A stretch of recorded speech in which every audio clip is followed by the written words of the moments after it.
بچوں کا پروگرام پیش کیا ہے، پروگرام سن کر کے دیکھ کر کے بڑی خوشی ہوئی۔ اللہ رب العزت حافظ صاحب کی اس محنت کو قبول فرمائے۔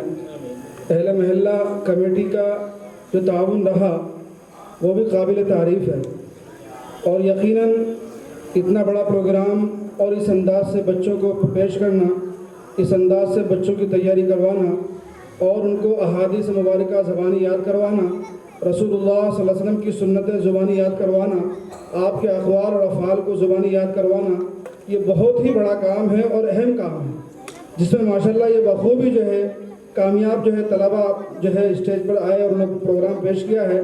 میں مبارکباد پیش کرتا ہوں حافظ صاحب کو بھی، اہل جو ہے محلہ کو بھی، کمیٹی والے کمیٹی کے حضرات کو بھی، کہ انہوں نے جو ہے یہ تعاون دیا ہے تو ماشاءاللہ یہ پروگرام پیش ہو سکا۔ جو باتیں نصیحت کے تعلق سے تھی وہ ہمارے بڑے جناب مفتی صاحب بیان فرما چکے ہیں، اب مزید کچھ کہنے کی ضرورت نہیں ہے۔ میں صرف اتنا ہی عرض کروں گا کہ جس انداز سے آپ نے اپنا تعاون یہ پیش کیا ہے تو آگے بھی آپ لوگ جو ہے اسی طریقے سے اپنا تعاون، اہل محلہ، اہل کمیٹی، وہ سب کے سب اپنا تعاون اس مکتب کو اسی انداز سے پیش کرتے رہیں گے انشاءاللہ۔ کریں گے سبھی حضرات انشاءاللہ۔ جزاکم اللہ خیر و بارک فیکم۔ جزاکم اللہ۔ السلام علیکم ورحمۃ اللہ۔ میں حضرت مفتی شفیق صاحب برکاتہ سے درخواست کروں گا کہ حضرت بھی اپنی حاضری لگا دیں۔ الحمدللہ رب العالمین والصلاۃ والسلام علی رسول کریم۔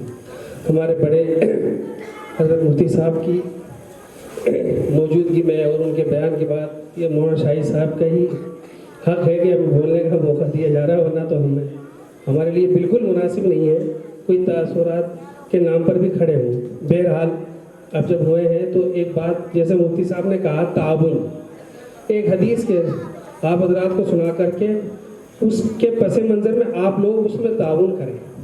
اللہ کے رسول صلی اللہ علیہ وسلم نے فرمایا لا حسد الا فی اثنتین۔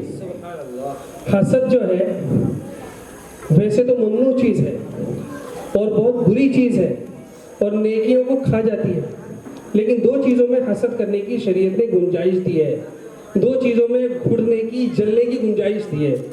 اگر کوئی آدمی جلوکڑا ہے تو اسے کہا جاتا ہے کہ ان چیزوں میں جلو۔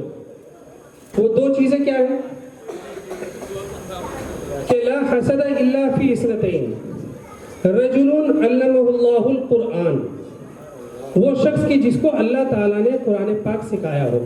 ماشاءاللہ قاری ہدایت اللہ صاحب نے، میرا تو یقین جانیے جامعہ سے بہتر آج مزہ آیا قرآن سننے میں، ماشاءاللہ بہت عمدہ ماشاءاللہ۔ تو رجل علمہ اللہ القرآن، وہ آدمی جس کو اللہ تعالیٰ نے قرآن پاک سکھایا ہو، وَهُوَ يَتْلُوهُ آنَاءَ اللَّيْلِ وَآنَاءَ النَّهَارِ، اور وہ صبح شام اس کی تلاوت کرتا ہے۔ فَسَمِعَهُ جَارٌ لَهُ، اب اس کا پڑوسی اس کو قرآن پڑھتے ہوئے دیکھتا ہے۔ یہاں بچے جو ہیں وہ قرآن پڑھ رہے ہیں۔ اب مفتی صاحب کی بات پر آتا ہوں، بہت سارے ایسے لوگ بھی ہیں کہ جن کے بچے مکتب میں نہیں پڑھ رہے، جن کے بچے قرآن پاک پیش نہیں کر پا رہے، جن کے بچوں نے نعت پیش نہیں کی، جن کے بچوں نے آپ صلی اللہ علیہ وسلم کا شجرہ مبارکہ پیش نہیں کیا، جن کی بچیوں نے جہیز کے اوپر اتنی زبردست تقریر نہیں کی۔ تو فَسَمِعَهُ جَارٌ لَهُ، اب اس کا پڑوسی اس کو تلاوت کرتے ہوئے دیکھتا ہے، پھر وہ یوں کہتا ہے یا لیتنی مثل ما اوتی فلان، کاش یا لیتنی اوتیت مثل ما اوتی فلان، کہ کاش مجھے بھی اللہ تعالیٰ ایسا ہی قرآن دے دے جیسے کہ فلاں آدمی کو دیا اللہ تعالیٰ نے قرآن۔ فَعَمِلْتُ مِثْلَ مَا يَعْمَلُ بِهِ، پھر میں بھی ایسے ہی تلاوت کرتا جیسا کہ یہ آدمی صبح شام تلاوت کر رہا ہے۔ تمام کے تمام جو لوگ ہیں محلے والے ابھی یہ تہیہ کریں انشاءاللہ، جتنے بچوں نے یہاں پڑھا ہے اور جو بچے نہیں ہیں، ہمارے بچے بھی انشاءاللہ یہاں اگلے سال پریزنٹیشن دیں گے، تقریریں پیش کریں گے، نعت پاک پیش کریں گے، قرآن پاک کی تلاوت کریں گے۔ سب ہاتھ اٹھا کے ارادہ کرو انشاءاللہ۔ ایک تو اس چیز میں حسد کریں، اور دوسرا چونکہ وَرَجُلٌ آتَاهُ اللَّهُ مَالًا، کہ اللہ تعالیٰ نے کسی آدمی کو مال عطا کیا، فَهُوَ يُهْلِكُهُ فِي الْحَقِّ، اور وہ کیا ہے اس مال کو اللہ تعالیٰ کے جو حقوق ہیں ان میں خرچ کرتا ہے۔